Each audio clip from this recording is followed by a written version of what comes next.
I'll just say a few words and a bit of an update in a few moments, but let's just do welcomes first. So again, I'm Ray Johnson. I'm the chair of the East Kent Economic Development Group, and we go around the table as I can see it. So if I may, Lee, can you introduce yourself?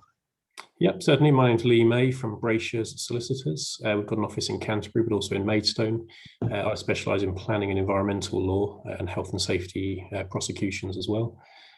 So I'll be able to give an update, hopefully from those perspectives and also from the legal market generally. Great, Daniel.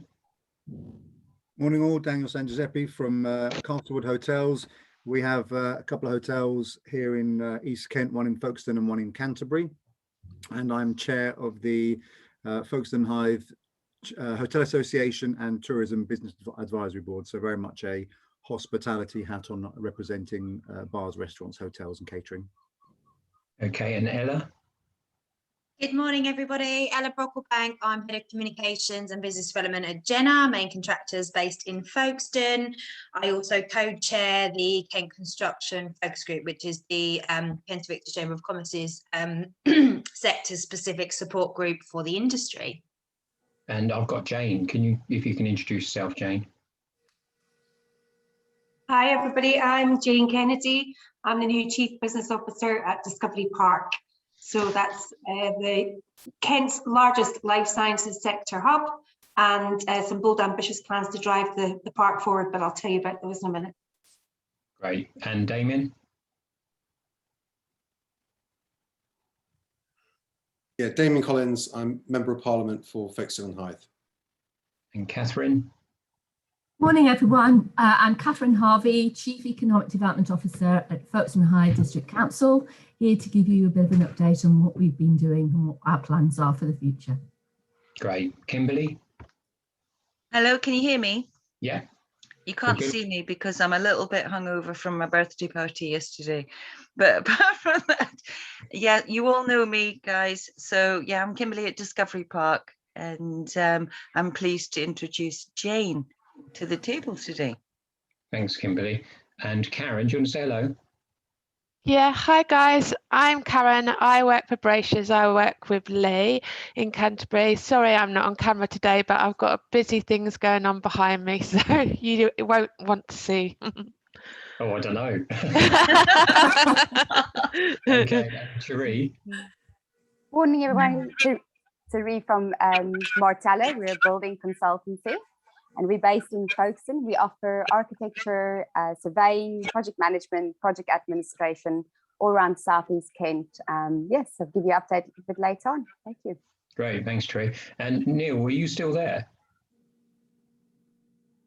No, he's on another call, but Neil is with us. He's hosting because he's from the Kent and Victor Chamber of Commerce and he's the membership director. So he's going to dip in and out, which is fine. So, okay, guys, so just to go through, just want to give you a bit of an update and a bit on the chamber as well, if I may. Karen and Lee, I'll send you through a report on this to save you having to type it all out. But the main thing is we know things are getting back to normal slowly but surely. You know, it's been a difficult time, as we've discussed many times in the past, but hopefully things will, you know, continue to pick up and do well. Some sectors are doing very well. Others are still struggling a bit, which is a bit of surprise. But nevertheless, you know, things do seem to be going in the right way. Bit of talk from various companies and people I've spoken to, and Joe James, who's the chief executive of the chamber. You know, staff shortages, which is sort of meant in potential loss of revenue. But the good thing is with export sales in the last quarter two, it's up by 7%, and you would expect things to increase. So that's good news as well. The main thing is with Chamber, I just wanted to give you a bit of an update on what the Chamber is up to as well. Thought it'd be worth sharing this. So we've been very busy and very active with various government groups and bodies, which probably Damien will know, but the main activity is that we've been awarded the Growth Hub contract, which started on the 19th of July, so we're pleased to have been awarded that. We've also won the South East Business Boost contract, which started on the 1st of June. So we're pleased with that as well. And both contracts are both are giving free support and guidance with up to 12 hours free advice. So all good for business community. The local skills improvement plan, I don't know if you would have heard, but across the country, 8 chambers across the UK are going to focus on 3 sectors, which is construction, engineering and agricultural. And the chamber has been picked to deliver that programme, which will also be looking at reducing carbon as well. And we're going to be working with employees to identify the future need of FE provision. So that's quite exciting. It's going to be a tough job within a short time scale, but it's to be completed and signed off by the Secretary of State by March 22nd, or rather that would have been part of it. So that's all good. After a static year of membership, I mean, as an organisation, we've actually held our membership, which is encouraging. We didn't dip, but now that's started to increase. You may or may not be aware, if you check the website, there's quite a few events that are online, and we're looking forward to commencing face-to-face in September. We're also looking at potentially setting up a new chamber service around the British chambers, because I think you're all aware we're accredited to British chambers, and that's going to be Cyber Essentials, which you may have heard of, but we're going to deliver that in a much more easier way to get, to grasp that and to be able to connect that to your business. We're also planning to do an awards event, a face-to-face at Western Hanger Castle. So that's coming up in November, and we've got a construction expo on the 7th of October, which Ella is involved in, so that's good. The Kent and Medway Business Enterprise Partnership, we're doing a lot of lobbying with regards to nutrition problems affecting East Kent. And we've got discussions ongoing with the LEP with funding and going in directly to work with them around business support and innovation. So the chamber itself is really, really busy. But the main thing is really, as you know, if you come across any businesses, I mean, I don't get anything from the chamber by way of financial. This is all about supporting businesses, just push them either my way or to the chamber, and then they hold their hand and support their business moving forward. So a lot of things going on, very positive, lots on the training front, and lots of ways to, support business within the scope of their needs. And more importantly, the key thing is with the chamber, we can get things done, and so the business can carry on trading and getting on with the day job, so to speak. So, and do check out those training programs. So quite a lot happening. So if I may, we move on to to the previous minutes. So has anyone got any observations on the minutes that were circulated? I think all is good. Everything's okay.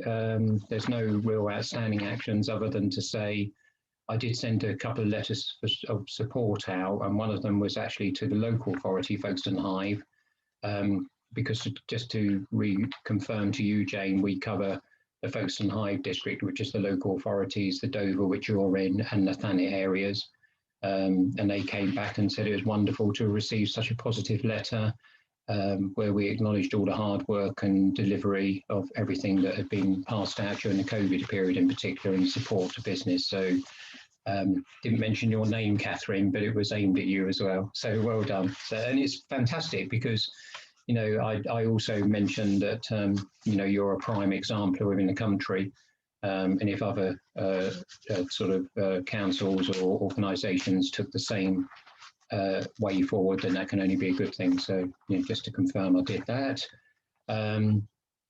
So nothing on the minutes, no outstanding actions.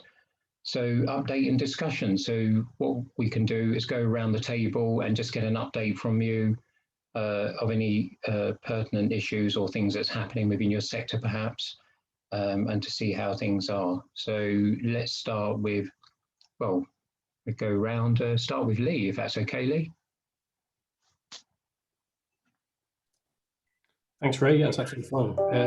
So from the legal perspective within this particular sector, as I think I've mentioned before on these calls, as a sector, we're not as adversely impacted by the COVID pandemic as many other sectors are, because as law firms we have to deal with a whole range of issues across the board. So, for example, we've been within my own area of practice, so planning and environmental law. Things have still been very busy.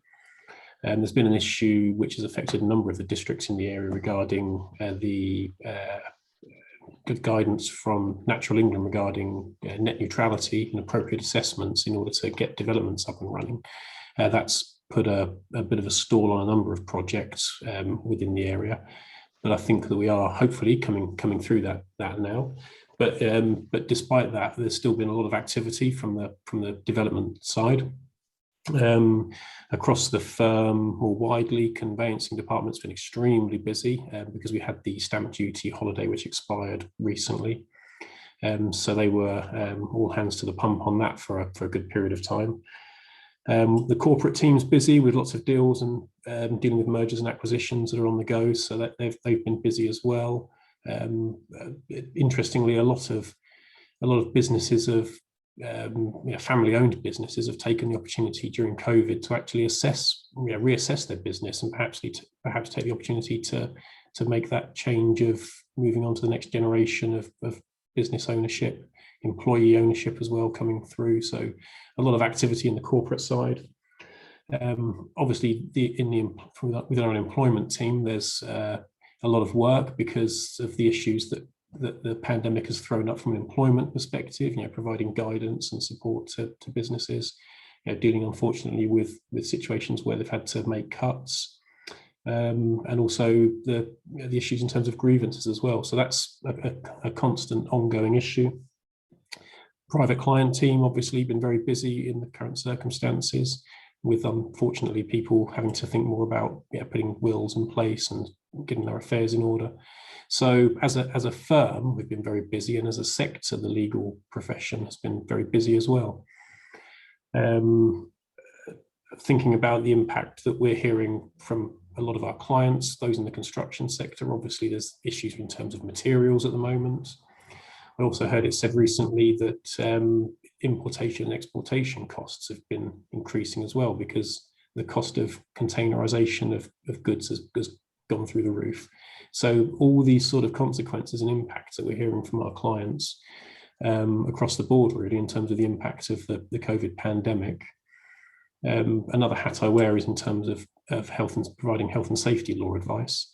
And in that role, I've been sitting on our BCP team internally, and we had our business continuity planning meeting this morning, a weekly meeting, where we're evolving our response to the COVID pandemic in the light of the changes in government guidance and the relaxation of restrictions.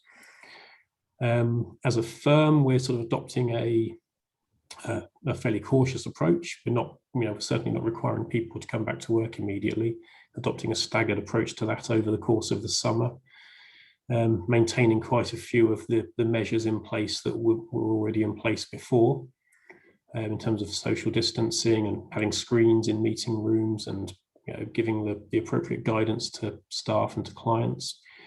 We've introduced quite a good scheme of red, amber and green wristbands in the office as well, where you can, if you wish to do so, you can signal to others within the office what your, how comfortable you are in maintaining social distancing. So putting a red wristband on, or if you're more relaxed about a social contact, then a green wristband, and then an amber wristband for somewhere in the middle. So just constantly evolving our response to COVID to try and keep ourselves working in a way that all the staff and clients feel comfortable with. Okay. So, yeah, sure. So in one of our meetings we had, you were in your office on your own, if you remember. You had the whole office to yourself. So how many have you got in your office at the moment, or in your main office then? Sorry. Well, actually, that's one of the things that comes up in our regular BCP meetings, because we've set caps on the number of people within each of the 4 offices. During the height of the COVID pandemic, it was down to very low numbers, probably only about 10% of people in, just to maintain those functions that had to be carried out within the office. But because all of our IT was very, very geared up towards working at home, and given the nature of the work we do, we actually discovered that we could operate very, very effectively by working remotely. So that's one of the reasons why, as a sector and as a firm in particular, we don't need to rush back to getting into the office. And I know that other sectors don't have the luxury of that because they're much more person-to-person type contact. Yeah, sure. Okay. But just by way of an example, today we've got in the office 3 or 4 people in this particular office. We've got a capacity of 11 that we've set for COVID restrictions. But then when those restrictions are fully lifted, a capacity of 20 or so.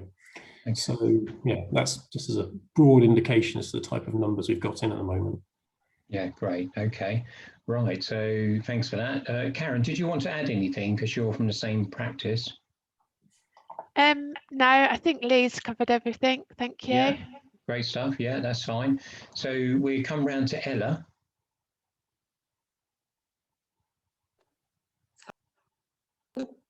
Hi. That's it. I think I'm unmuted now. No, that's fine.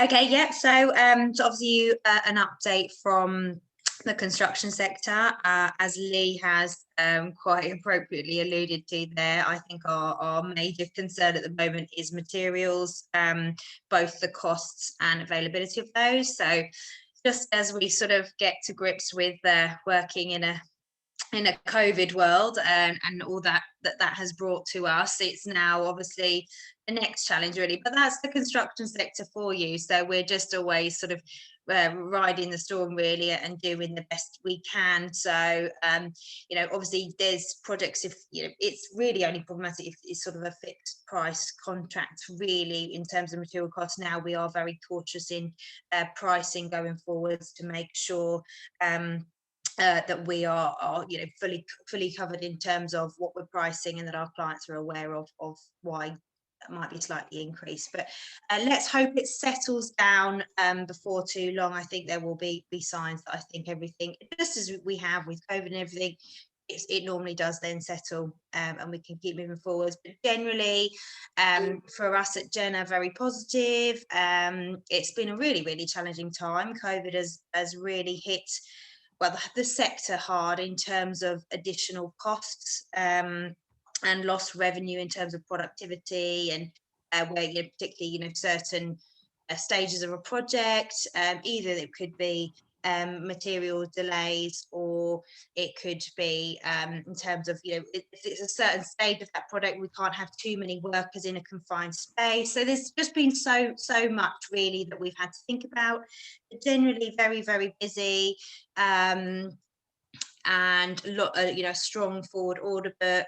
Lots going on in and around Folkestone. We are very well close, I say, to completing the F51, which is the world's first multi-story skate park, which is a fabulous facility. It's just been a highly challenging project. Again, that was hit with COVID delays. We had material supplies coming from Spain, so that slowed delivery of the bespoke facade panels, but all the internal street scene, the plywood skating street scene is now going in, so it's looking fabulous. I must share some more photos of that on social media, but it's going to just be a superb facility for the local community. We're working down on Folkestone Seafront still with the 84 luxury new homes that we're delivering there for the Folkestone Seafront Harbour Development Corporation. Again, flying, that's going really well. On that project, that's an interesting one in terms of specialist skills that are needed. We've got quite a diversity of workforce there, and had to bring in, we've got sort of Chinese on site, Italians, all over, and then from across the, the southeast really, delivering that project. So that's been really busy. We've been able to now thankfully welcome back work experienced students, which is really good, because I think that's been a massive, I also am chair of Folkestone College and a governor for East Kent College, and I know how hard hit they've been as colleges in terms of being able to get work experience placements because of COVID. So it's been really positive to have some students from Folkestone Academy down on that site and interested in construction and architecture. And we're working across the county and across into Sussex. Good, as I say, good pipeline coming forward. So in terms of opportunity, we're very positive. It's just now, I've actually just had today link come through. I've just done the cover feature for the Thinking Business magazine. It's going to be the construction special again for August, and it's quite an interesting one. I wrote the article last year as well, and I've sort of gone on the lines of a Groundhog Day in terms of I can't believe I'm actually writing about much of the same things, and I didn't think we'd still be in that position a year on. So do have a read of that one. I hope you'll enjoy it. But again, that's just addressing things that are challenges now. I was sort of given a very open-ended brief to write about anything topical in construction, and I thought, well, where on earth do I begin, really? So yeah, it's, you know, but generally I really do think the sector is very, very positive and upbeat, and you know, there's been a few more social gatherings coming forwards, and there's always a strong construction contingent there. So I think it's generally very positive, and I think I've probably said too much now, so I'll be quiet. No, that's fine. That's great. And obviously, you know, in your and my neck of the woods is the triennial. So, you know, some of you may have heard that, but do check that out, guys. It's, you know, fantastic. I mean, I still love the Folkestone artwork, the old stuff, so let alone the new stuff. So it's really good. Yeah, that's a good point, actually, Ray. Thank you for that. Yeah, we just had the triennial launched last week, and we've sponsored, which links in with the F51 skate park, the Skating Solutions artwork, which is on the harbour arm. So it's a series of sort of skatable structures. I mean, it looks crazy. I don't know how anyone does it, really. They're nuts, really. So that's just launched, and that's such a positive thing for Folkestone, and just, you know, it draws huge amounts of visitors and boost the economy. So that's really positive. And then as well, we did, and I'd encourage anyone to get involved, we joined forces with Martella, and we did actually a beach clean and a car park clean up with the Folkestone sprucers, and that was really positive. We had a brilliant morning working with them. They do some fabulous work. That's working with long-term unemployed just to keep them engaged and out and about. And yeah, that was a really positive issue. I'd love to see that. Well, we'll definitely return to work with them again, sort of as part of our commitment as a folk-based business. But also, I'd like to roll that out into other areas, like where we're working in Canterbury at the moment and places like that, because it's always an ongoing problem, isn't it? And it's almost like shoveling snow while it's snowing. You know that you clean the beach one day and the next it's going to be dirty again, but it was really rewarding to do, actually. So I thoroughly recommend anyone to sort of get involved and do that sort of brilliant. I saw Pete the other day, actually, from the sprucing team, and the 10K event is going to support them as well. So it's all good stuff, and they've done a brilliant job, as you say. So thanks for that. Just a really quick question, if I may. With the materials, you know, spiking cost of, somebody told me the other day that the cost of glass is spiking, and, you know, you can quote it today and it can change in 30 days time. Are you having to, do you effectively, you know, if you're tendering, do you just tell clients that, you know, this is subject to change due to those cost increases, or do you have to try and absorb those?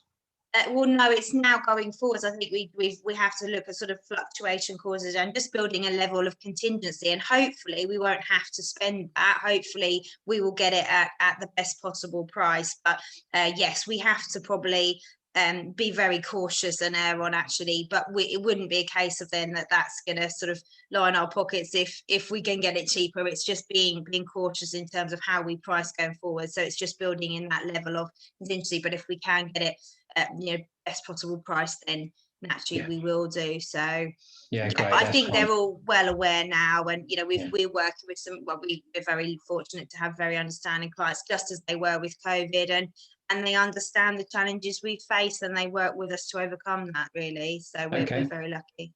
Great stuff. Okay, so on to Daniel, if we can. Hi, so hospitality has been a sector which everybody knows has, you know, had a torrid 18 months. We're always the first to close and the last to reopen. So, and the restrictions have definitely had an impact on our sector.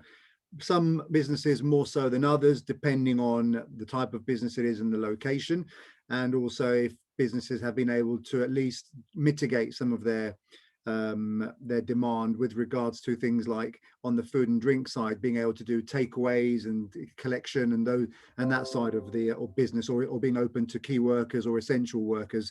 some businesses have been able to at least trade during that period. But on the whole, as I say, it's definitely been very tough financially.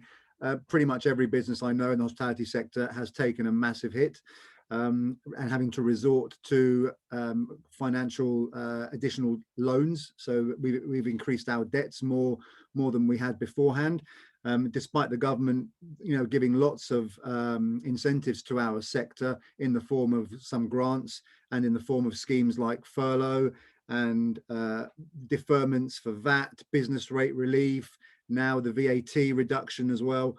All of those measures are, of course, extremely welcome, but being brutally honest with you, they haven't touched the sides as far as the financial losses are concerned. So there is still a big hill to climb. We are now at the point of the summer period.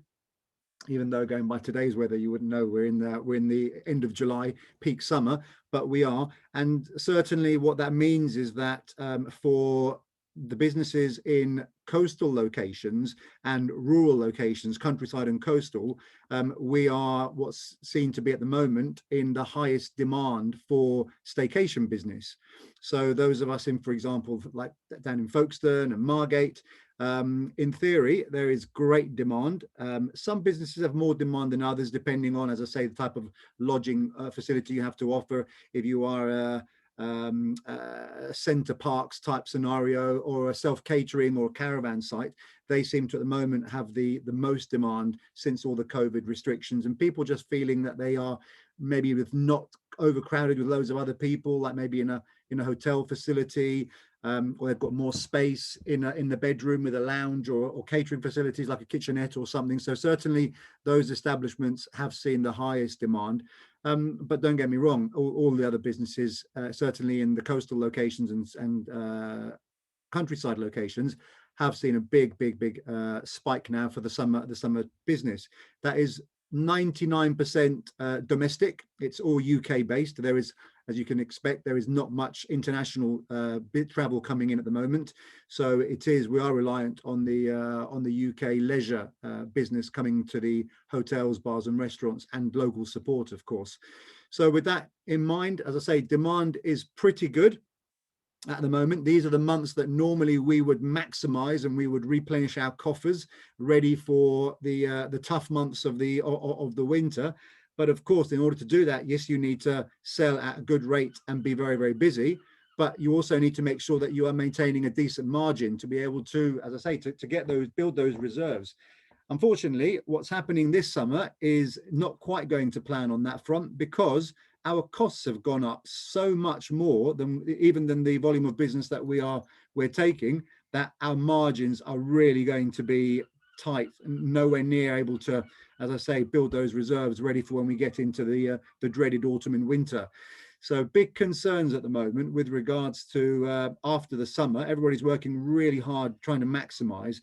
And of course, because the demand is there, the biggest challenge that we're facing as a result of this is a staffing crisis.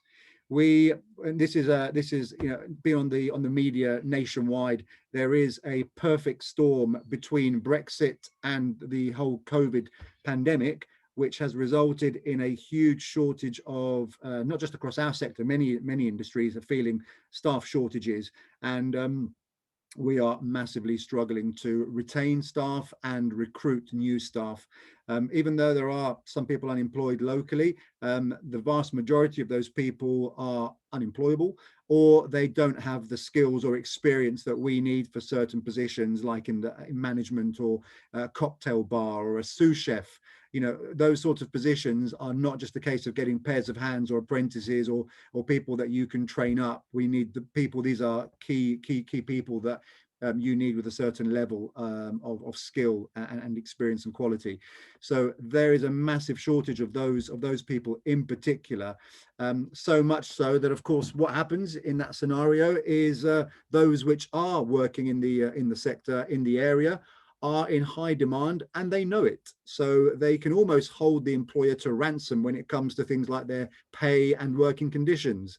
So in order to retain those staff, we're almost having to increase their salary just to make sure that we are keeping them, so they're not going elsewhere, because other businesses are out of desperation, are increasing the salaries that they are recruiting for. So as a result of that, our payroll has probably gone up at least 10% more than it would have gone up, which, as I say, is a huge impact on the bottom line, combined with the fact that our other costs, direct costs, similar to the construction industry, as Lee and Ella have mentioned, also in our sector, food, drink. A good example is our linen supplier that sort of, washes the towels and bed sheets and what have you. July went up by 13%. And that's due to their cost increases, due to driver shortages, due to Brexit, you name it, other costs. Every single supplier we've had has put their costs up on average 5 to 10%. And unfortunately, we can't just pass those on, like you were saying, Ray, in the construction side. These are, if people have already booked a bedroom for next month, you can't all of a sudden put your prices up for that booking. You have to honor that booking. All we can do is reevaluate our pricing for new bookings for next week and next month. But again, if somebody's booked a wedding or a function for next year, or we've got a group series booked in for next year, or even the year after, as we do have, tour series booked 2 years out, those rates are fixed. We can't do anything about them. If the prices go up significantly between now and then, there isn't that much we can do. We have to more or less work out, as Ella said, a bit of a contingency and try and absorb whatever we can do. But we did not expect the prices to, between our overheads, direct supplies and salary, we did not expect them to go up anywhere near as much as they have gone up right now.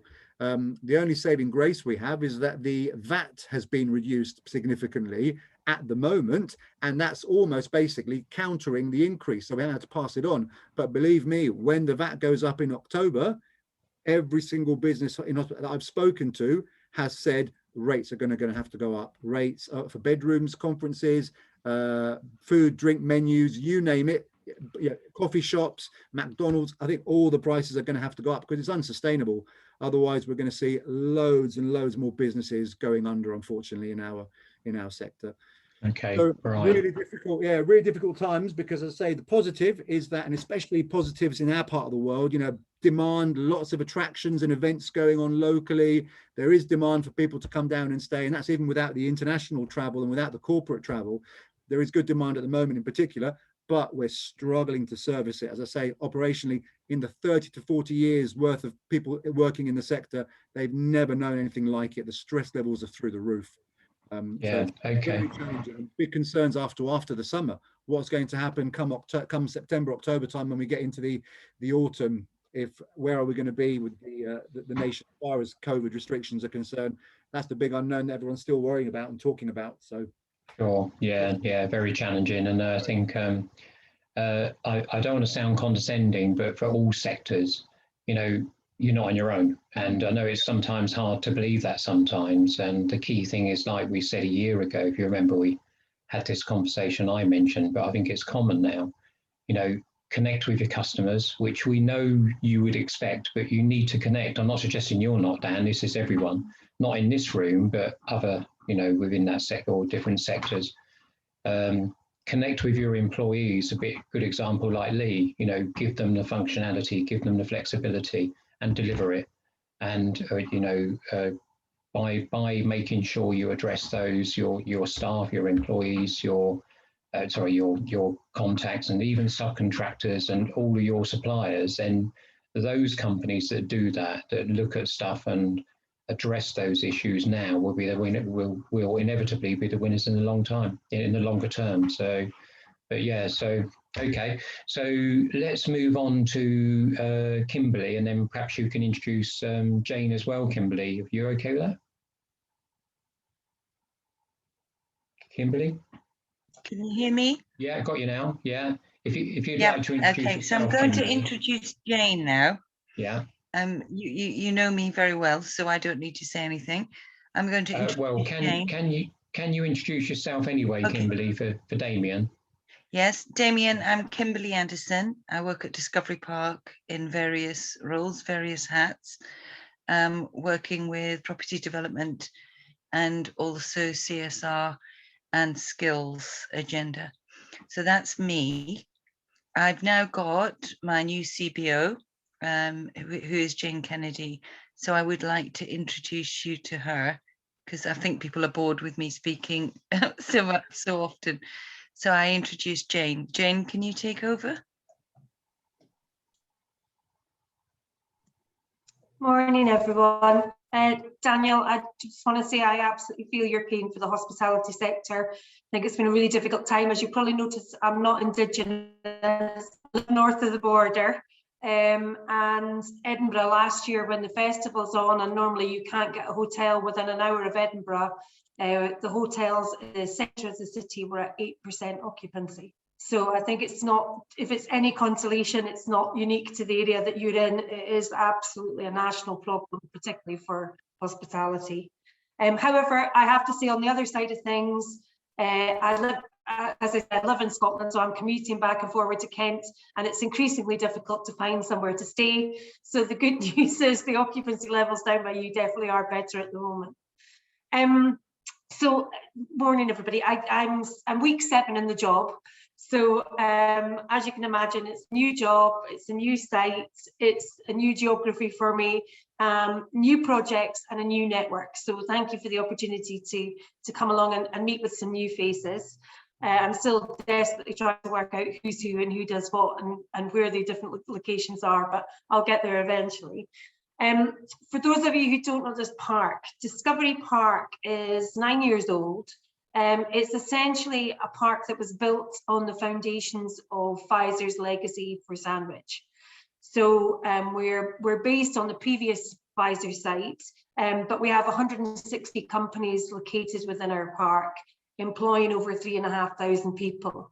So somewhat ironically, the site, although it's nowhere near full, actually employs more people now than it did when it was a single occupancy for Pfizer.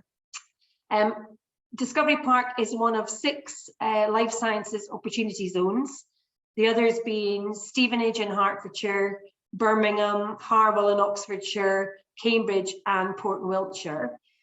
So as a result of that, and this is predominantly for Damien, Business, Energy and Industrial Strategy Department have been in touch to potentially arrange a ministerial visit for us on the 26th of October.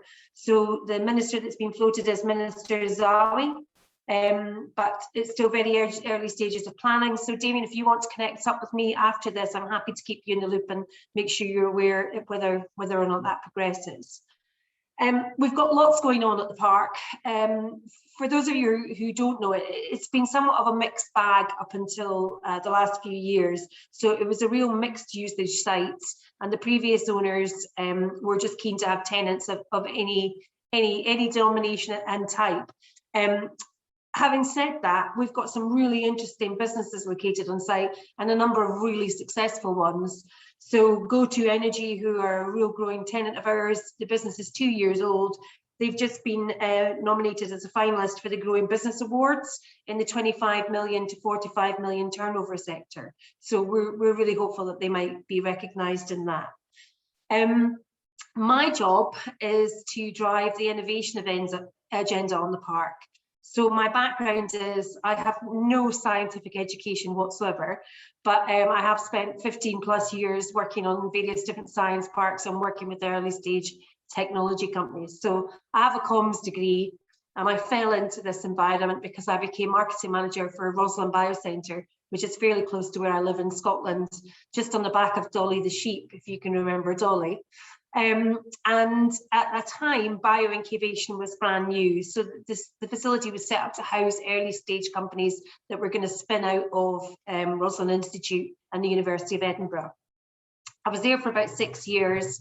And through that, I got to know various different other science parks. So when BioCity launched in Scotland, I was the first employee to drive that site. And there was a lot of commonality between there and the site that I'm on now.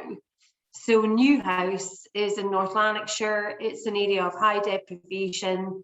It's slap bang in the middle of nowhere. So it's not Edinburgh, it's not Glasgow, it's somewhere in no man's land.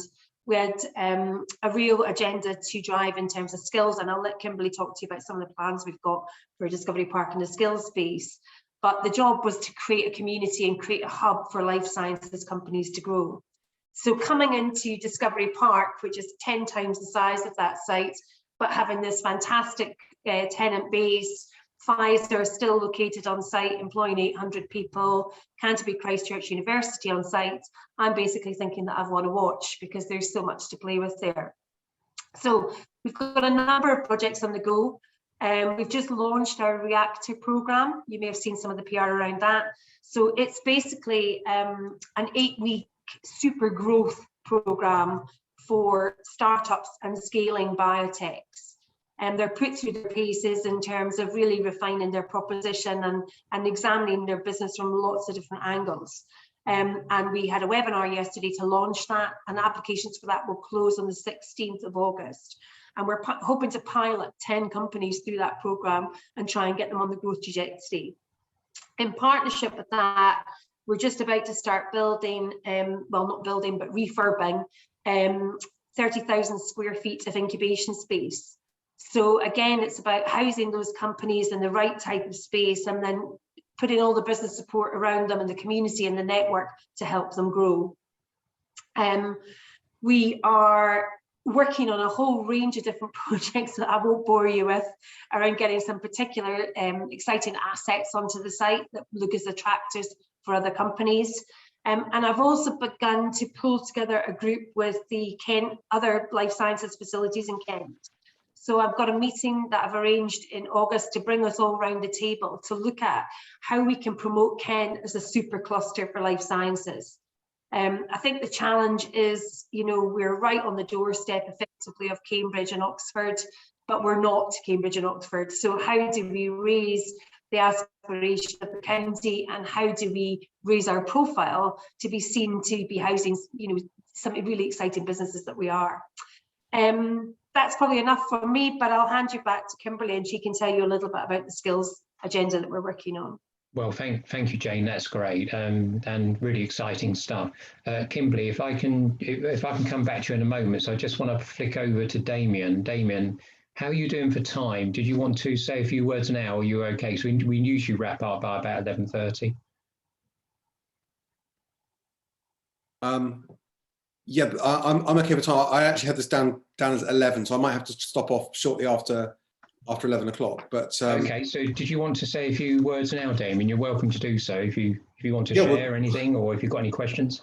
Sure, thank you. I mean, it's been, from my point of view, it's been really useful just to listen to what you've all been saying about your own sectors and what's going on in your sectors. I think sort of just picking up on what Jane was saying, I do think for Kent, we do need to do more to promote the life science offer in Kent, promote awareness of it. I had a meeting with the business secretary, Kwasi Kwarteng, a couple of months ago, where he was talking about coming to visit the Kent Science Park. And I think maybe, look, you know, I think it'd be good to see we get him down as business secretary to visit both Discovery Park and the Kent Science Park. But I think to get the government thinking about Kent as a location, also if the government's looking to move agencies and other staff out of London, seeing Kent as a kind of a logical place for some of those jobs could go, not just looking at sites in the north of England. And I mean, I remember being part of the discussions when Pfizer's announced it was going to pull out of Kent. And actually, I mean, Discovery Park's been a great success. I think there are more people work at Discovery Park now than worked there in its previous iteration, you know, which has been a real success, I think. So, and we should sort of,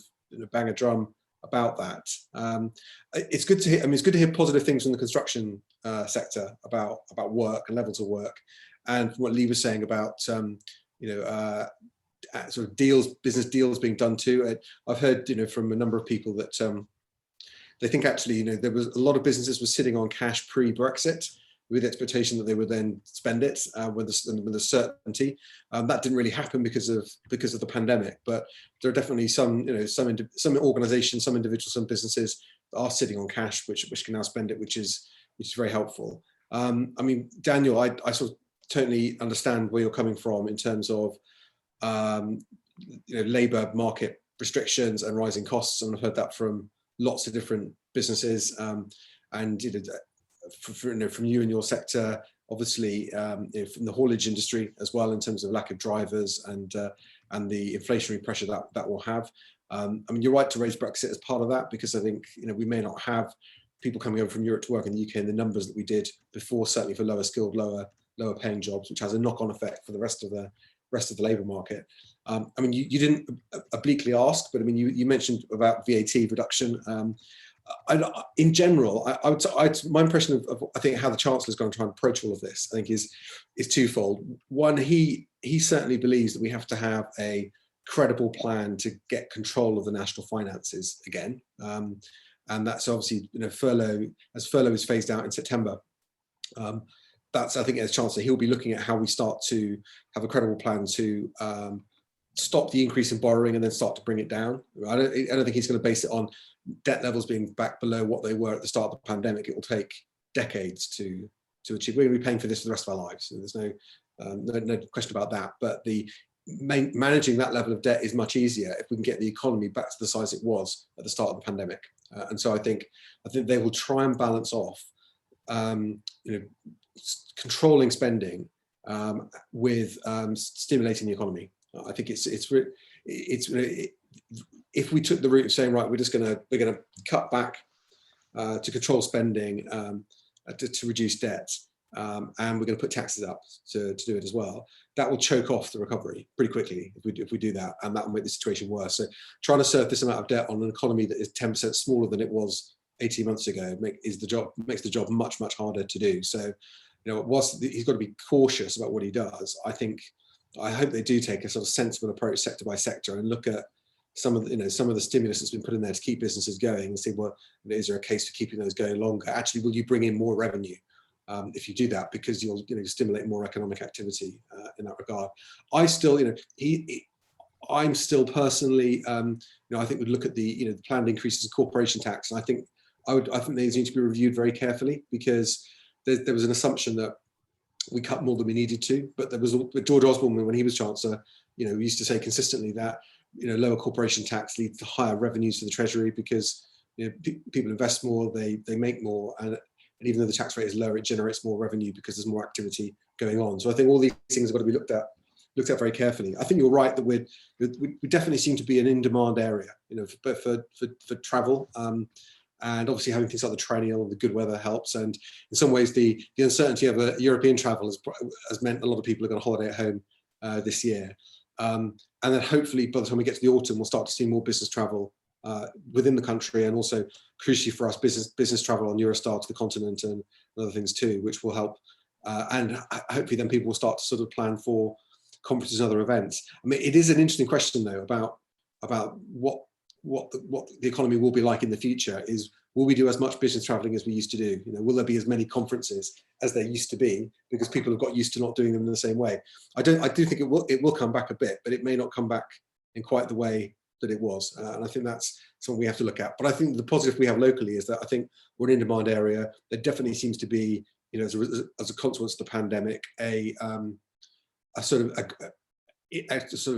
interest that is held in people moving out of London. And I think we are one of the locations that is benefiting from that and can really benefit from that. And I think big projects like the Ashford Film Studios as well brings a lot of direct jobs. It'd be a great stimulus for the hospitality sector in the area as well. And I think we've got, and obviously down the line, for the local economy, big schemes like Otterpool, I think will generate a lot of business for the hospitality industry, a lot of jobs in construction and skills. And then we've got to think about how we support the FE sector locally to train people to work in those sectors. I mean, construction is a clear one. Obviously, there's an offer around that at Folkestone College, but I think if we look at, the future of the hospitality sector locally is going to be a larger and higher quality offer, moving in the direction the market is going. I mean, obviously, appreciate, Daniel, you've already made that step already, but other businesses doing the same thing. That's a good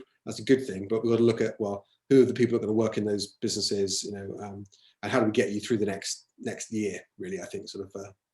I think that movement out of London is actually a really interesting point, because certainly in our sector, in life sciences, the word that we have is that there's no space in London, there's no space in Cambridge, and there's no space in Stevenage at the moment.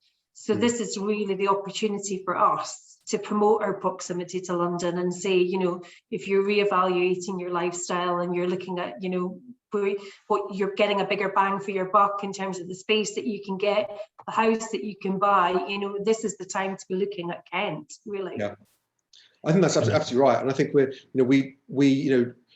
benefit from good transport links, you know, into London. You know, Cambridge works because you've got the university, but it's also 45 minutes on a train from King's Cross. You know, so, and actually, and for us, you know, it's not just that, you know, we're similarly under the hour from London, but connecting into an important hub in London. You know, where I think even with Brighton, yes, you're an hour into London, but you're an hour into Victoria, which has got lots going for it. But it's not a business hub in the way that, you know, the tech sector is clustered around Old Street near King's Cross, or going into the city, you know, where the financial markets are. So it's, you know, I think that it is a good connection. I know, again, thinking of the tech sector, that someone who's working at Google, and they're building their big new office block at King's Cross next to the station, which has been going on for years. But they've had people doing studies to look at where will people live, you know, if they work there, you know, and a lot of these sorts of companies as well, I think will embrace, you know, remote working as well. And I think we're well placed for people who want to, you know, who want to maybe their job requires them to be in London 2 days a week, not every day, and therefore they'll look at Kent as a location to work from. But I think, Damien, can I jump in just for one moment? Yeah. And just say, is it worthwhile if Ray, you could action a meeting, because I think we've got lots to talk about with the skills and where we are in the area. I think if we could just have a meeting would be good. Ray?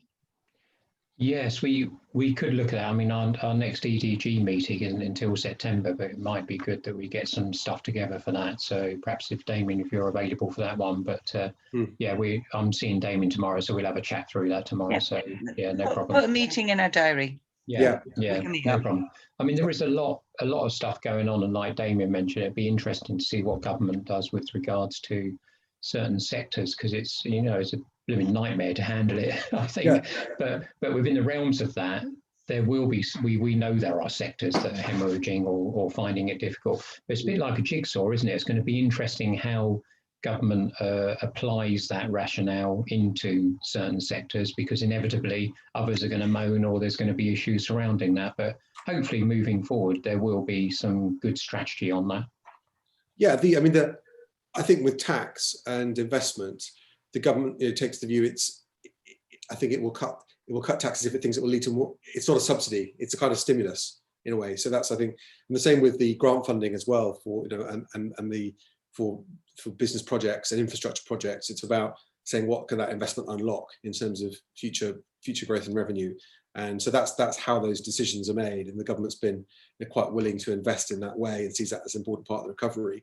I think locally the point on skills is important, because, you know, we're coming out of this, we're going to have businesses with vacancies they can't fill, but equally a higher level of unemployment than we had going into it. You know, so therefore, how do retraining for work is going to be an important part of this recovery as well, and working with the schools and colleges to look at, say, well, how can we, you know, working with employers, get people ready for the jobs that are available locally. Yeah, and the chamber, of course, will help with the delivery of that with the LSIP, and we'll share that information in due course. It's fitting, it's very important on the agenda. I'm conscious that Damien will have to go in a couple of moments, but if I may, Catherine, would you just like to say a quick introduction? Before Damien goes, we can share our skills report to Damien as well. Yeah, of course. Thank you. Yeah, I'm going to have to go. I've got another meeting now, but great to meet everybody. Thank you. Okay, Jane, you take care. Catherine, did you want to say a quick word? Just wanted to introduce and everything. Yeah, so apologies, I need to go quite quickly as well. Just to sort of give you a bit of an update of what's been happening at Folkestone High District Council. We've now got down to our last 0.5% of the additional restrictions grant scheme funding that we were allocated by government to distribute to our local businesses. That leaves us with £15,000 left in our pot that we need to spend by the end of this financial year. So we're very pleased with that. We've given grants to around 310 businesses locally, and they cover a whole range of different sectors. We're pleased to say it's not just the hospitality, but it's been a whole range. And obviously this was our own local authority discretionary scheme that still required evidence that businesses were being impacted by the pandemic and that they did have fixed costs, similar to the mandatory scheme that we also were administering for the government. So we're quite pleased with that, and we've now closed our scheme to new applicants, obviously because we don't have the funds left, but we're looking at how we can use that 15,000 we have remaining, perhaps potentially for some business support in the future. Just to sort of update you with respect to the work that we're doing on Folkestone Town Centre, as many of you will know, we've been undertaking work for the last few months on our place plan for Folkestone. And we commissioned consultants, we made that and Fletcher Priest to help us with that work. We've now got a draft place plan in place, and we're undertaking continuous strategic engagement over the summer with some of our partners and some of the key employers. And the aim is that we will get a draft out for public viewing on the 9th of August.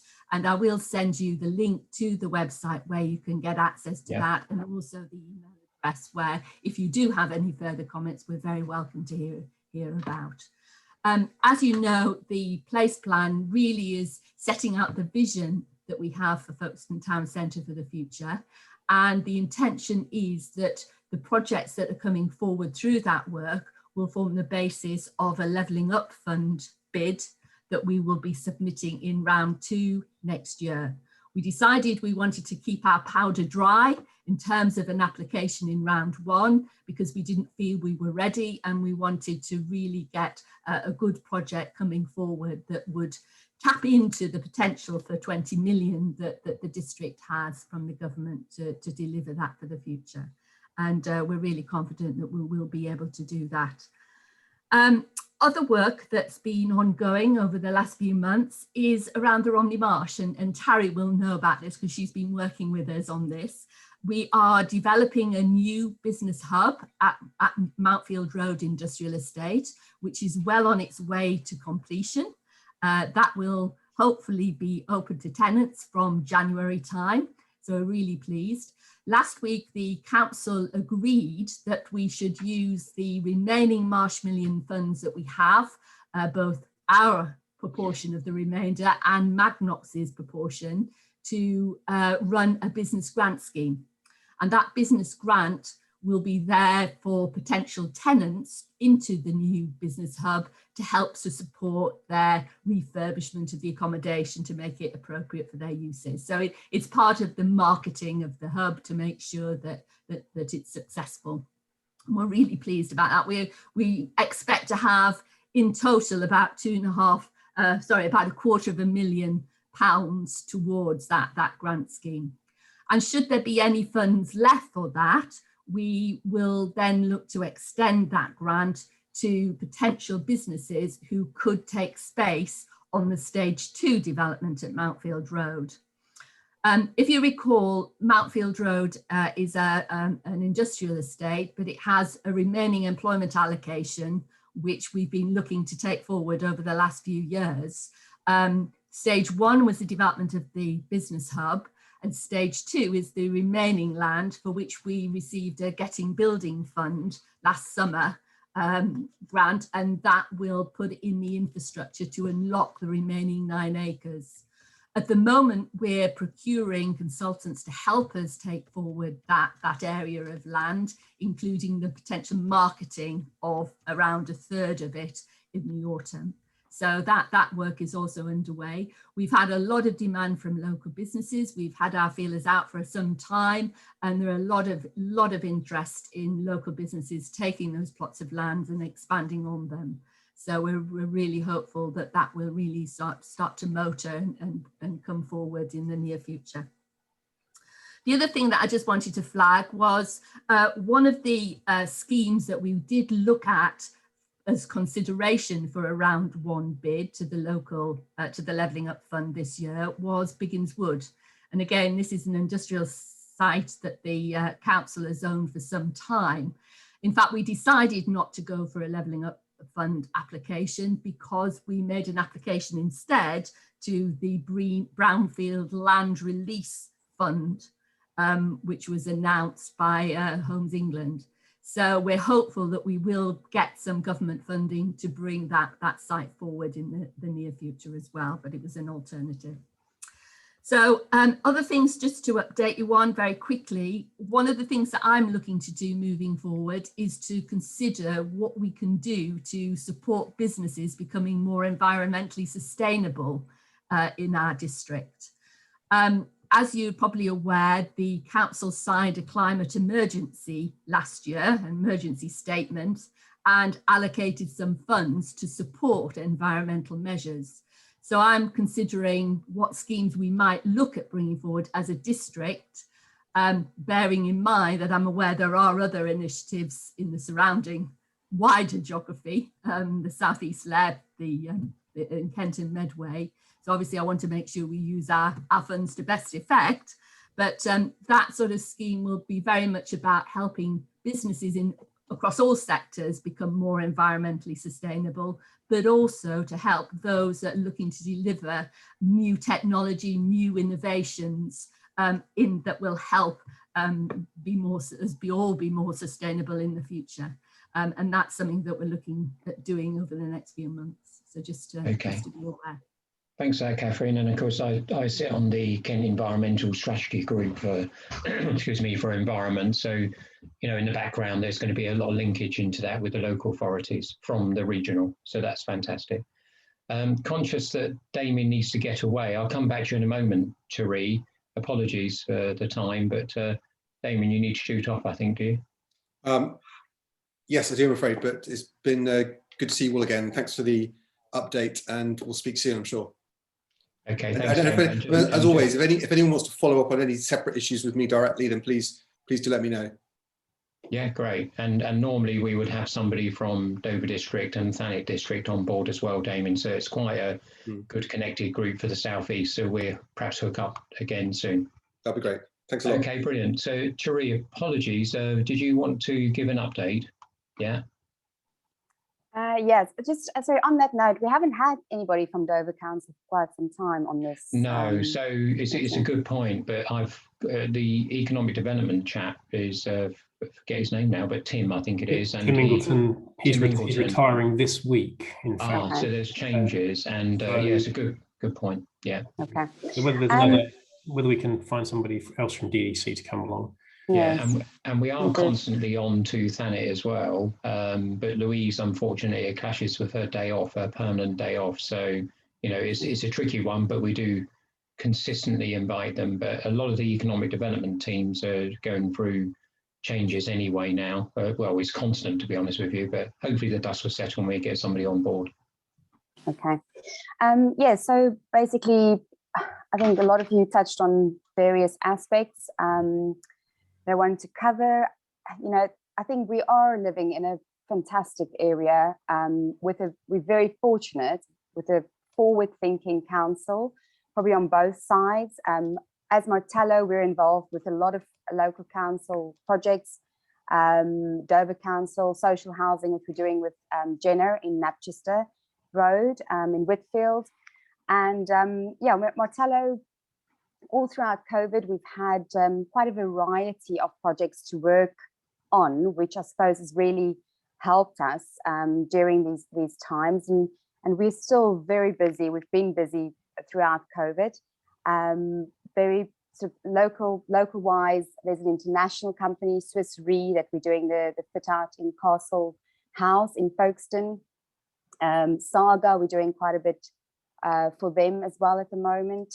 And then the triennial, which, as we all say, we're just delighted. It's our third triennial that we've been part of. So it's a fantastic project to be part of, and for the area as well. In terms of local businesses, I really hope that Daniel, that you guys will have that knock-on effect, because it runs till 2nd of November, and maybe moving forward is for the council or for Creative Folkestone to come up with more sort of ideas during winter times as well, to draw visitors over to this area. So you get that continuous influx of visitors.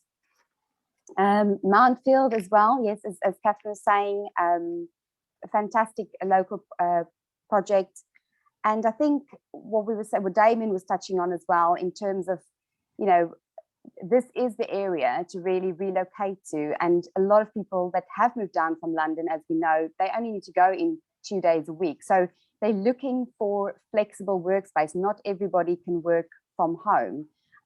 So in terms of Mountfield and various other offices that allows that for them, I think they'll just, you know, really draw even sort of more people moving down. What else was there? So yeah, I think again, just the material shortages, which does affect more the contractor side, but you know, we do see a knock-on effect from that. And then the skills and training, really, you know, as Damien and everyone else here has said, really needs to drive on. You know, for instance, we've had Annabelle, that she was a work experience student with us years ago. Then she really got involved with architecture, went to study architecture. She came back during COVID times because obviously the universities were closed, and helped us tremendously through that time because she could do it remotely. And now she's going to do her master's in architecture. So I think if more of us, our businesses, we can get involved in, you know, in sort of local with the schools, as Ella and Cheryl does, that'll be fantastic to get more people involved, and the skills shortages really to help that along. So I think that's me. Yeah, thanks, Joy. That's great. Thank you very much. So, Kimberly, you were going to come back onto the skills side. Do you want to update on that?